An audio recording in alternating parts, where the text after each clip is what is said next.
Sebelum bocah bermata tiga itu terbangun, Luo Zeng diam-diam meninggalkan beberapa buah-buah gelap. Dia tidak berharap bahwa bocah tiga mata itu akan mengambil inisiatif untuk memberikan ini pada dirinya sendiri. Kamu tidak takut kami melarikan diri? Kata Luo Zeng.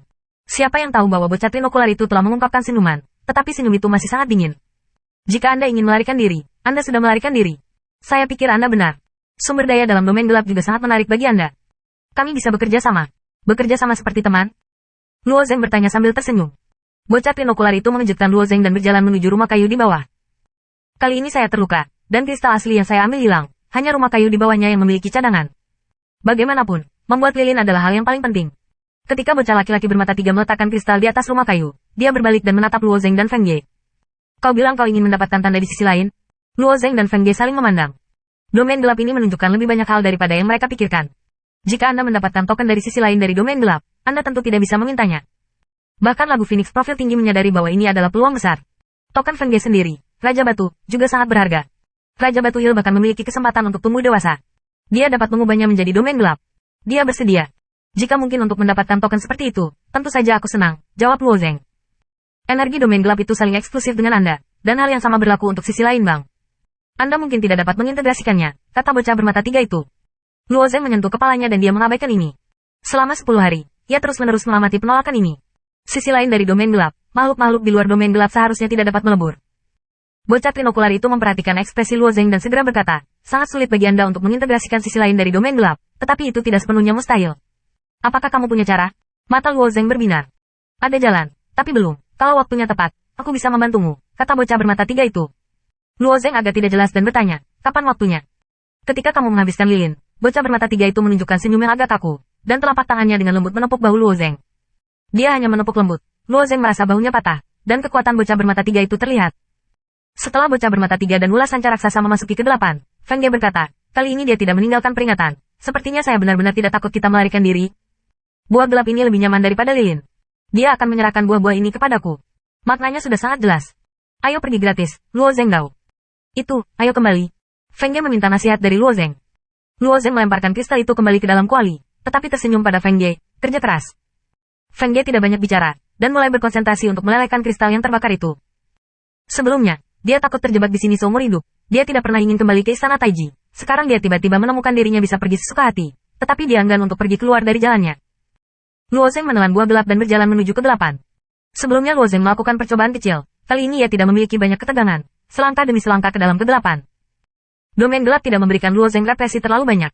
Setelah menelan buah gelap, energi yang tersebar di domain gelap tidak mengecualikan Luo Zeng. Dunia gelap yang asli juga memiliki sedikit warna di mata Luo Zeng. Jalan berliku yang membentang ke rumah kayu adalah sisi bukit. Sisi-sisi bukit adalah sebuah tebing. Tebing ini tidak dikenal sebagai geometris seperti itu.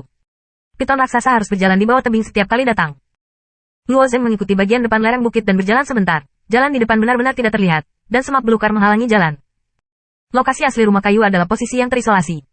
Bocah tiga mata memilih tempat ini, dan itu juga harus dipertimbangkan untuk keselamatan, gumam Luo Zeng.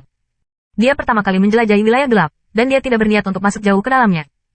Terlebih lagi, Feng Ye masih berpura-pura membuat cairan lilin. Tapi setelah Luo Zeng baru saja berbalik, tiba-tiba terdengar teriakan, Zizi, dari jauh.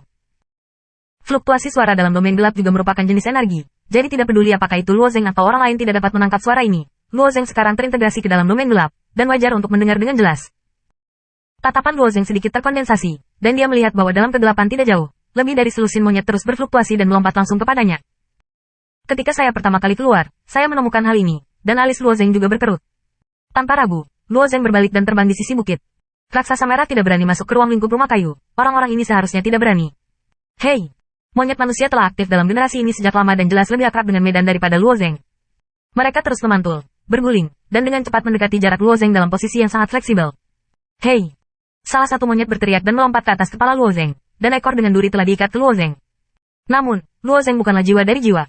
Di hadapan raksasa merah, dia mungkin tidak bisa bersaing, tetapi kekuatan monyet-monyet ini tidak kuat. Sosok Luo Zeng sedikit terpana, tangannya seperti kilat, dan ekor kera disalahgunakan di tangannya.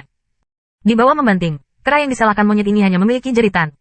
Keseluruhan kepala monyet telah mengenai monster monyet lainnya. Boom! Dua monyet dihancurkan ke dalam pasukan, dan lebih banyak orang menyalahkannya. Luo Zeng sekali lagi memanjat lereng, tetapi setiap kali monyet-monyet yang dekat dengannya, dia menyelinap tangannya, beberapa berteriak pada monyet lain, dan beberapa langsung dilemparkan ke gunung tidak jauh. Setelah waktu yang singkat, Luo Zeng telah berdiri di puncak bukit. Dia hanya selusin kaki jauhnya dari rumah kayu, dan dia tidak terburu-buru untuk melarikan diri ke rumah kayu. Hei! Jumlah monyet yang berkumpul di bawah lereng bukit meningkat, dan ada ratusan dari mereka. Tetapi mereka tidak memiliki makna memanjat lereng bukit. Mereka bahkan duduk dalam barisan dan terlihat seperti sedang merayakan sesuatu. Luo Zeng terkena rasa ingin tahu dan pergi di lereng bukit untuk sementara waktu. Dari hutan di kejauhan, ada ayunan bergoyang, dan jalan dibuka di tengah-tengah hutan. Salah satu monyet, hanya monyet tinggi, memanjat keluar. Bahkan dalam gelap, dapat dibedakan bahwa monyet-monyet jangkung ini semuanya gelap.